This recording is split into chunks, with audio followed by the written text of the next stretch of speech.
இப்போ நம்ம இந்த வீடியோல என்ன பார்க்க போறோம் அப்படின்னா, இப்போ நீங்க வந்து யுபிஐ ஆப்ஸ பயன்படுத்தினாலும் சரி, அல்லது நீங்க வேற எதனா ஆப்ப பயன்படுத்தினாலும் சரி, உங்களுக்கு வந்து பாருங்க, நோ கார்ட் ரெக்கார்ட் ஃபவுண்ட்னு சொல்லிட்டு இது போல எரர் வந்து வரும். இப்போ நான் வந்து உங்களுக்கு வியூ பண்ணியிருக்கக்கூடிய பேஜ் வந்து பாருங்க, பீம் யுபிஐ ஆப்.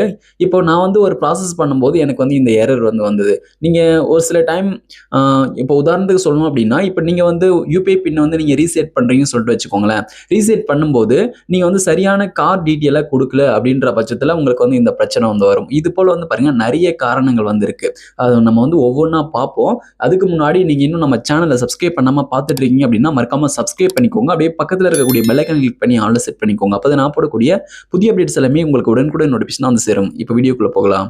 இப்போ நீங்க பயன்படுத்தக்கூடிய யுபிஐ ஆப்ல உங்களுக்கு இந்த பிரச்சனை வருது அப்படின்னா, இந்த பிரச்சனை எதனால வருதுன்னு சொல்லிட்டு அதுக்கான காரணங்கள வந்து இப்ப நம்ம பார்ப்போம். இதுல ஃபர்ஸ்ட்டா வந்து பாருங்க, உங்களுடைய பேங்க் அக்கவுண்டோட டெபிட் கார்டு அப்படின்றது லிங்க் ஆயிருக்காது. லிங்க் ஆயிருக்காது அப்படின்னா, நீங்க வந்து சம்டைம்ஸ் வந்து நீங்க ஓப்பன் பண்ணாம விட்டுருக்கலாம். அந்த பேங்க் அக்கவுண்ட்க்கு டெபிட் கார்ட வந்து நீங்க வாங்காம விட்டுருக்கலாம். அப்படின்ற பட்சத்துல நீங்க வாங்கிட்டு பிறகு லிங்க் பண்ணாம விட்டுருக்கலாம். இது போல இருக்கும்போது உங்களுக்கு அந்த பிரச்சனை வந்து வரும். நீங்க வந்து யுபிஐ பின்ன ரீசெட் பண்ணும்போதும் சரி, நீங்க வந்து பேங்க் அக்கவுண்ட்ட லிங்க் பண்ணியோ அல்லது டெபிட் கார்டு சம்மந்தப்பட்ட எதனா ப்ராசஸ் பண்ணும்போது உங்களுக்கு அந்த பிரச்சனை வந்து வரும். அந்த எரர் வந்து வரும். இப்போ நீங்க வந்து உங்களுடைய யுபிஐ ஆப்ல நீங்க வந்து உங்களுக்கான யுபிஐ பின்ன ரீசெட் பண்றதுக்கு டெபிட் கார்ட வந்து பயன்படுத்துவீங்க. அப்படி டெபிட் கார்ட பயன்படுத்தும் பொழுது, டெபிட் கார்டோட கடைசி 6 டிஜிட் நம்பர வந்து என்டர் பண்ணணும். நீங்க நம்பர என்டர் பண்ணும்போது, நம்பர் ஏதாவது தப்பா என்டர் பண்ணீங்க அப்படின்னா, அந்த டீட்டெயில் தவறா இருக்கும்போது, உங்களுக்கு வந்து அது போல எரர் வந்து வரும். அதுக்கப்புறம் நம்பர் நீங்க வந்து சரியா என்டர் பண்ணிட்டீங்க. அடுத்த பேஜ்ல வந்து பாருங்க, அந்த கார்டோட எக்ஸ்பைரி டேட் வந்து குடுத்திருப்பாங்க. அந்த எக்ஸ்பைரி டேட் எதுனா முடிஞ்சிருந்தாலோ, அப்படி இல்லன்னா அந்த எக்ஸ்பைரி டேட்ட நீங்க தப்பா என்டர் பண்ணியிருந்தாலோ, உங்களுக்கு அந்த எரர் வந்து வரும். இப்ப இது வந்து யுபிஐ ஆப்ல வரக்கூடிய பிரச்சனைக்கான ரீசனு. இதுவே யுபிஐ ஆப்ப தவிர்த்து வேற ஆப்ல வருது அப்படின்னா, இப்ப முக்கியமா அது வந்து கார்டுக்காக தான் வரும். இப்ப அந்த நீங்க பயன்படுத்தக்கூடிய அந்த கார்டு வந்து ஆக்டிவேட் ஆகாம போயிருக்கலாம்.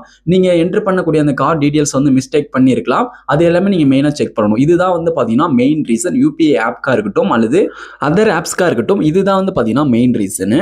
இப்ப நீங்க ஃபர்ஸ்ட் நான் சொன்ன இந்த மெயின் ரீசன்ல இருக்கிறது எல்லாமே நீங்க சரியா பண்ணியிருக்கீங்களான்னு சொல்லிட்டு செக் பண்ணிக்கோங்க. அதுக்கப்புறம் காமனான ஒரு சில ரீசன்ஸ் இருக்கு. இந்த ரீசனால கூட இந்த எரர் வர்றதுக்கான வாய்ப்பு இருக்கு. அது என்னன்னு சொல்லிட்டு பார்த்தீங்க அப்படின்னா, சம்டைம்ஸ் வந்து பாருங்க, நீங்க யூஸ் பண்ணக்கூடிய ஆப்ல சர்வர் எதனா ப்ராப்ளமா இருக்கலாம். அந்த டைம்ல வந்து பாருங்க இந்த எரர் வந்து வரும். சம்டைம்ஸ் டெம்பரரி எரர் கூட வரும். இது போல நேரத்துல வந்து பாருங்க, நீங்க வந்து சில மணி நேரம் கழிச்சு நீங்க வந்து ட்ரை பண்ணி பார்க்கலாம். அந்த டைம்ல ஒர்க் ஆகுறதுக்கு வாய்ப்பு இருக்கு. நீங்க ஃபர்ஸ்ட் மெயின் ரீசன் சரியா செக் பண்ணிட்டு அது எல்லாமே சரியா இருக்கு அப்படின்ற பட்சத்துல, அதுக்கப்புறம் இது போல வந்துச்சு அப்படின்னா, நீங்க வந்து வெயிட் பண்ணி பார்த்துட்டு திரும்ப வந்து நீங்க ட்ரை பண்ணலாம். அதுக்கப்புறம் உங்களுக்கு இந்த எரர் வந்து யுபிஐ ஆப்ல வருது அப்படின்னா, இப்போ வந்து பாருங்க சிம் வந்து மிஸ்மேட்ச் ஆகியிருக்கலாம். மிஸ்மேட்ச் அப்படின்னா, இப்போ வந்து நீங்க இந்த யுபிஐ ஆப்ல ஒரு நம்பர் வந்து குடுத்திருப்பீங்க. ஆனா வேற ஒரு நம்பருக்கான சிம் கார்டு வந்து உங்களுடைய மொபைல் டிவைஸ்ல வந்து போட்டிருப்பீங்க. அப்படி இருக்கும்போது இந்த எரர் வந்து வரலாம். ஓகே, அதையும் நீங்க வந்து செக் பண்ணிக்கோங்க. அதுக்கப்புறம் வந்து பாருங்க, நீங்க வந்து உங்களுடைய பேங்க் அக்கவுண்டோட உங்களுடைய மொபைல் நம்பர இப்ப இதுல குடுத்திருக்கக்கூடிய சிம் கார்டுக்கான மொபைல் நம்பர வந்து நீங்க லிங்க் பண்ணாம விட்டுறலாம். அதையும் நீங்க வந்து செக் பண்ணிக்கோங்க. அந்த டைம்ல இந்த எரர் வர்றதுக்கான வாய்ப்பு இருக்கு. அதுக்கப்புறம் உங்களுடைய ஆப்ப வந்து அப்டேட் பண்ணிக்கோங்க. அப்டேட் பண்ணாம இருக்கும்போது சம்டைம்ஸ் இந்த எரர் வந்து வரலாம். அதுக்கப்புறம் உங்களுக்கு திரும்ப திரும்ப இந்த எரர் வருது அப்படின்னா, இப்போ நீங்க யூஸ் பண்ணக்கூடிய அந்த ஆப்ப அன்இன்ஸ்டால் பண்ணிட்டு திரும்ப ரீஇன்ஸ்டால் பண்ணி நீங்க வந்து மறுபடியும் ட்ரை பண்ணி பாருங்க வருதான்னு சொல்லிட்டு. அப்பவும் வரல அப்படின்னா, இப்ப நீங்க வந்து உங்களுடைய அந்த ஆப் சம்மந்தப்பட்ட பேங்க்க கான்டாக்ட் பண்ணலாம். இல்லன்னா ஆப் சப்போர்ட் வந்து நீங்க கான்டாக்ட் பண்ணலாம். இத நீங்க கான்டாக்ட் பண்ணி உங்களுக்கான பிரச்சனைய வந்து நீங்க சால்வ் பண்ணலாம்.